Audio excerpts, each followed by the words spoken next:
우리는 예레미야를 통해 계속되는 이스라엘 주변 나라들에 대한 하나님의 심판의 메시지를 듣게 됩니다.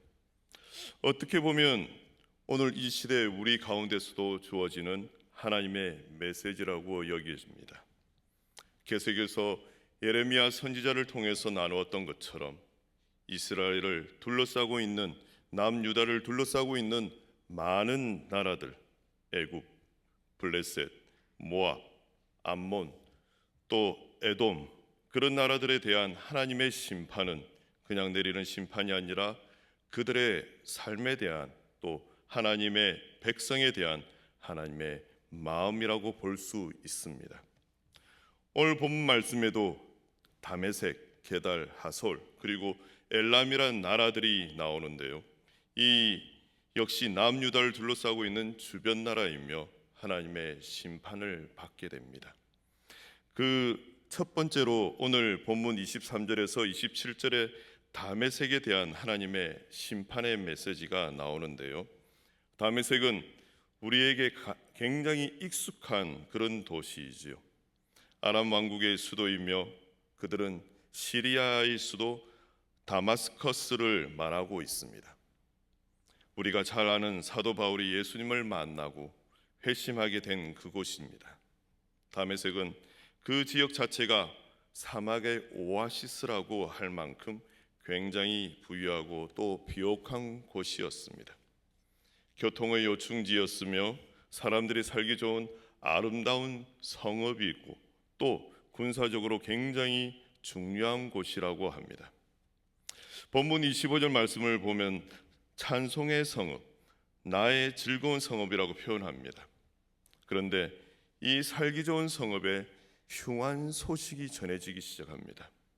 23절 말씀에 다메섹에 대한 말씀이라 하맛과 아르밧이 수치를 당하리니 이는 흉한 소문을 듣고 낙담함이니라. 바닷가에서 비틀거리며 평안이 없도다. 이 소식은 하나님께서 바벨론을 통해서 심판하실 것이라는 소문이었던 것입니다. 그리고 이 말씀에 나오는 하맛과 아르밧이라는 도시도 다메섹의 북쪽에 있는 주요한 도시였고요, 그들이 하나님으로부터 멸망당할 거라는 소식을 듣게 되자 그들은 두려움에 낙담하게 되고 평안이 없어졌다고 합니다. 그리고 24절 말씀에서도 표현하기를 피곤하여 몸을 돌이켜 달아나려고 하며 떨림이 해산하는 여인처럼 고통과 슬픔이 그들을 사로잡았다고 표현하고 있습니다. 남자인 저가 느껴볼 수 없는 고통과 슬픔이 지금 다메섹에 임하고 있다는 것입니다. 얼마나 두렵고 무서웠으면 이런 표현을 하였을까요? 그런데 두려움에 휩싸여 있던 그들에게 결국 안타까운 결과를 맞이하게 됩니다. 사람들이 살기 좋은 성읍, 그리고 아름다운 성읍이라고 알려졌던 다메섹의 26절에서 27절 말씀에 이는 만군의 여호와의 말씀이니라. 그런즉 그날에 그의 장정들은 그 거리에 엎드려지겠고 모든 군사는 멸절될 것이며 내가 다메섹의 성벽에 불을 지르리니 벤하닷의 궁전이 불타리라. 사람이 살기 좋은 성읍, 아름다운 성읍이었던 그 다메섹 사람들이 죽어나가기 시작한 것입니다. 장정들이 죽음을 맞이하였습니다. 그 아름다운 성읍을 지키던 군사들이 멸절당하였습니다. 사람이 살기 좋았던 성읍이 한순간에 하나님의 심판으로 사람들이 죽어나가는 곳으로 변해버린 것입니다. 그런데 여기에 그치지 않습니다. 더 안타깝고 더 끔찍한 일이 일어나는데요, 아름다운 성읍, 사람이 살기 좋은 성읍에 불이 납니다. 성벽이 불타고 왕이 거하는 궁전이 불탔다고 이야기합니다. 사람들이 살기 좋은 그 성읍이 하나님의 심판으로 말미암아 불타버리고 죄로 변하고 맙니다. 여러분, 그런데 우리가 여기에 놓치지 말아야 할 것이 있습니다.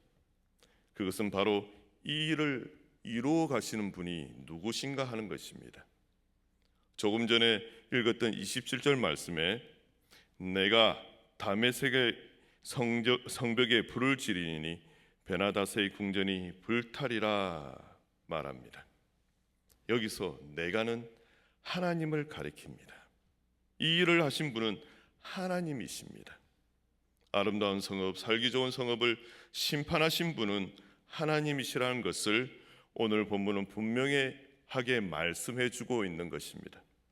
그렇다면 자연스럽게 우리는 궁금해집니다. 왜 다메섹이 이러한 심판을 받아야 하는 걸까요? 이들의 잘못은 무엇인가요? 그런데 본문 어디를 찾아봐도 그 이유를 찾을 수가 없습니다. 이렇게 뭔가 찜찜함을 남기면서 본문의 말씀은 자연스럽게 그 다음 지역으로 우리를 인도합니다. 여러분, 오늘 본문의 말씀에 다메섹에 이어서 언급되고 있는 두 번째 지역은 게달과 하솔 지역입니다. 28절에서 33절 말씀에 게달과 하솔에 대한 하나님의 심판의 메시지를 보게 되는데요. 그럼 게달과 하솔은 어떤 지역인지 먼저 살펴보면요. 게달은 이스마엘의 둘째 아들의 이름이자 그 후손들로 이루어진 아랍 부족을 가리키는 데입니다. 다메섹의 남동쪽 아라비아 사막 근처에서 주로 양을 기르던 유목민 집단들이었습니다. 그리고 하솔은 오늘날 이스라엘 북부 지역 갈릴리 서부에 있으며 가나안 시대에 매우 중요한 도시 국가였으며 북쪽 지역의 주요 성읍이었습니다. 게달 사람들은 주로 양을 기르며 유목민들이었으며 그들의 특징은 본문 31절에서 이야기하고 있는데요.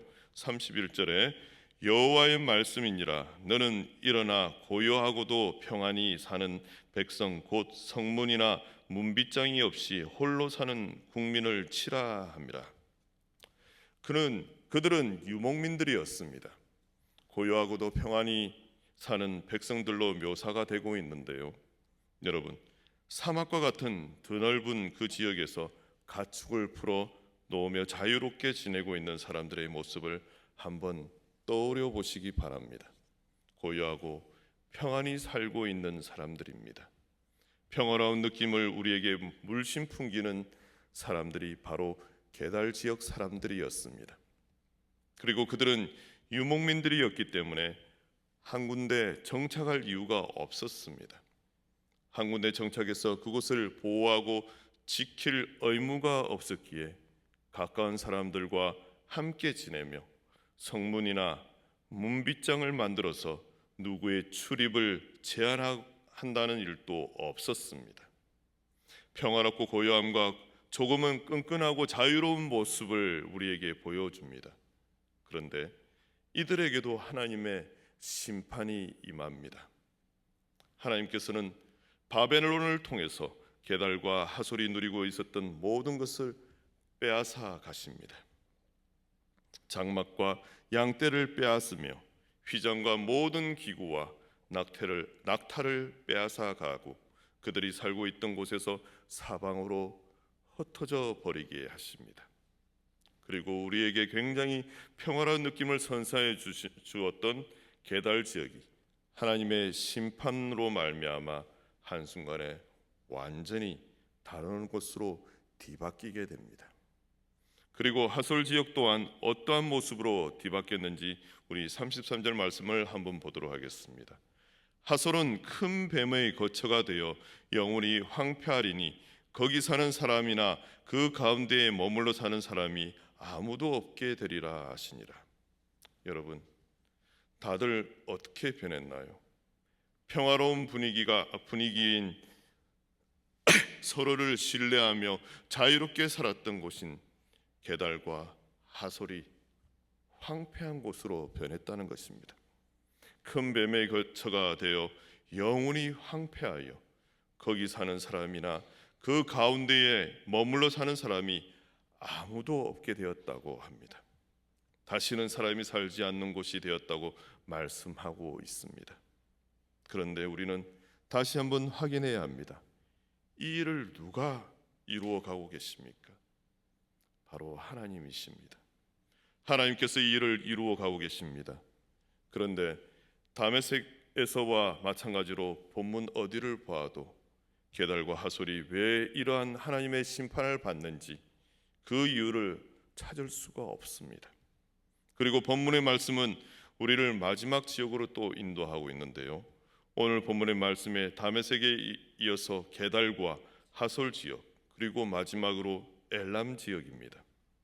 여러분, 이 엘람이란 곳은 어떤 곳인가 하면 당시에 살고 있었던 사람들에게 있어서 땅끝이라고 여겨졌던 곳입니다. 이때 당시 사람들이 가지고 있었던 생각을 한번 되짚어 보면요, 사람들은 땅끝이 동쪽과 서쪽에 각각 한 나라를 기준으로 형성되어 있다고 봅니다. 이스라엘을 기준으로 하여 그 동쪽 끝은 오늘 제가 지금 언급하고 있는 엘람이 동쪽 끝이라고 생각하였고요, 그 반대쪽인 서쪽은 어디라고 생각하면 애굽이라고 생각했습니다. 사람들의 생각에 동쪽 땅끝이고 생각했던 그 엘람, 그곳도 하나님의 심판의 역사가 이루어진 것입니다. 여러분, 지도상으로 이 엘람의 위치를 확인해 보면 바벨론보다 훨씬 더 동쪽의 위치에 있는 것으로 확인해 볼 수 있습니다. 그러면 상대적으로 이스라엘 사람들과 엘람 사람들 관계에 교류가 있었는가 하는 의문이 들 정도로 굉장히 멀리 떨어져 있는 지역입니다. 여러분, 이 엘람 지역에 살고 있었던 사람들은 한 가지 특징이 있었다고 본문에는 말씀하고 있는데요, 그것은 무엇이냐면요, 그들은 활을 굉장히 잘 쏘았다고 합니다. 그래서 활을 잘 쏘는 사람들이 많았기 때문에 엘람의 사람들은 그것을 힘으로 여기고 자랑으로 여기며 살았습니다. 그런데 하나님께서 이들을 심판하실 때에 어떻게 심판하신다고 하셨나요? 그들이 자랑으로 여겼던 그 활을 꺾어버리심으로 이들을 심판하십니다. 자, 똑같은 결과가 반복되고 있지만 우리는 다시 한번 확인해 볼 필요가 있습니다. 이 엘람, 활을 잘 쏘는 사람들이 많고 강력한 군사력을 가지고 있었던 이 엘람이란 곳이 하나님의 심판에 의해서 멸망을 당하게 됩니다. 그런데 본문 어디에도 엘람이 왜 무엇 때문에 멸망하게 되었는지 우리에게 이야기해 주시는 부분이 아무데도 없습니다. 여러분, 그런데 우리가 읽었던 본문 마지막 절인 39절 말씀을 읽어보면요, 엘람에 대해서 더 당황스러운 일이 벌어지게 되는데요. 자, 그 일이 무엇인지 우리 39절 말씀을 함께 읽어보도록 하겠습니다. 그러나 말일에 이르러 내가 엘람의 포로를 돌아가게 하리라, 여호와의 말씀이니라. 네, 하나님께서 어떻게 하신다고 하셨나요? 이들을 다시 그들이 살던 땅으로 돌아가게 하신다는 말씀입니다. 하나님께서 이 엘람을 멸망시켰음에도 불구하고 멸망시켰던 그 엘람의 백성들을 다시금 회복시킨다고 말씀하고 계시는 것입니다. 엘람을 멸망시킨 분도 하나님이십니다. 우리는 그 이유를 알지 못합니다. 그런데 다시 그들을 회복시키겠다는 분 또한 누구입니까? 하나님이십니다. 그리고 우리는 그 이유를 알 수가 없습니다. 여러분, 이쯤에 이르러 본문의 말씀을 정리해 보면 좋을 것 같습니다. 오늘 본문의 말씀에는 세 지역이 언급되고 있습니다. 첫 번째, 다메섹입니다. 그곳은 아름다운 성읍이었고 사람들이 살기에 굉장히 좋은 성읍이었습니다. 그런데 하나님의 심판으로 말미암아 그것이 한순간에 불타버립니다. 한순간에 재로 변하게 됩니다. 두 번째 지역은 게달과 하솔입니다. 굉장히 평화롭고 서로를 의지하며 자유롭게 살았던 백성들이었습니다. 그런데 그곳에 하나님의 심판이 임하자 평화로웠던 그곳이 황폐한 곳으로 바뀌어 사람들이 살 수가 없는 지역이 됩니다. 마지막 세 번째는 엘람입니다. 활을 잘 쏘는 사람들이 많았기에 막강한 군사들을 가지고 있었고 그것을 자랑으로 여기는 사람들이 하나님의 심판으로 말미암아 그들이 자랑으로 여겼던 것들이 꺾어짐으로 말미암아 나라가 망하게 됩니다. 그런데 하나님 참 아이러니하게 그들을 망하게 했을 뿐만 아니라 다시 회복시키시는 분도 하나님이시라는 사실을 우리에게 보여주고 있습니다. 여러분, 너무나 궁금하지 않으십니까? 하나님께서는 왜 이들을 심판하시고 이들을 회복하시는가 말씀입니다. 그런데 본문 어디를 찾아봐도 우리는 그 이유를 확인할 수 없다는 것입니다. 그런데 우리에게 명확하게 보여주는 한 가지가 있습니다. 그것이 무엇이냐 하면 한 나라의 존폐를 결정하는 분은 바로 하나님이라는 사실입니다. 한 나라를 망하게도 하시고 그 망하게 한 나라를 다시 회복시키시는 분도 하나님이라는 사실을 오늘 본문의 말씀은 우리에게 분명하게 보여주고 있습니다. 여러분, 이제 오늘 본문의 말씀 가운데서 나타난 이 하나님의 모습을 예레미야서 말씀을 바라보고 있는 우리의 시야를 조금 확장시켜 다시 한번 생각해 보기를 원합니다. 우리는 49장 말씀을 살펴보고 있었습니다. 그런데 우리의 시야를 46장부터 49장까지 확장시켜 보기를 바랍니다. 여러분, 46장에서부터 이방 나라의 심판이 선포되었습니다. 그 시작이 어디였습니까? 애굽이었습니다. 그 심판의 메시지의 마지막은 엘람입니다. 그런데 이 애굽과 엘람은 당시의 사람들에게 어떤 의미를 가지고 있었습니까? 그들이 생각했던 세계의 끝이었습니다. 서쪽 끝과 동쪽 끝의 의미입니다. 46장에서 49장까지 서쪽에서 동쪽으로 조금씩 흘러가면서 그 나라들의 존폐를 결정하셨습니다. 그 존폐를 결정하신 분이 하나님이라는 사실을 46장에서 49장 말씀을 통해서 우리에게 보여주고 있다는 사실입니다. 여러분, 그러면 이 말씀을 듣고 있는 백성들은 이 말씀에 어떻게 반응할 수밖에 없었을까요? 어떠한 반응을 보일 수밖에 없었을까요?